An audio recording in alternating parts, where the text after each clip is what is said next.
چاہا ہے، وہ جادو کی شکل میں بھی ہو سکتا ہے، ویپن کی شکل میں بھی ہو سکتا ہے، حسد کی شکل میں بھی ہو سکتا ہے، لوگوں کو چوری ڈکیتی کروانے کی، اس کی عزت لوٹنے کی شکل میں بھی ہو سکتا ہے۔ تو اس لیے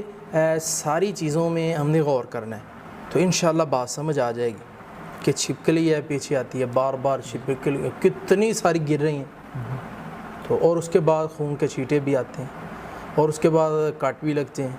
اور اس کے بعد جناب دباؤ بھی پڑتا ہے۔ تو یہ واضح علامتیں ہیں، یہ جادو ہے، جنات کی وجہ سے ہو رہا ہے۔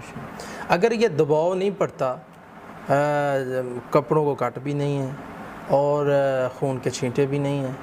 ایسی کوئی علامت نہیں آ رہی اس کے اوپر، تو پھر جادو نہیں ہے۔ وہ لوگ ویسے حسد کر رہے ہیں، ہمسائے ہیں لیکن جادو نہیں کرتے، وہ ویسے نقصان دینا چاہتے ہیں، اس کو کسی طریقے سے اس کو نیچا کر دیں، تو یہ ہے اس سے مراد۔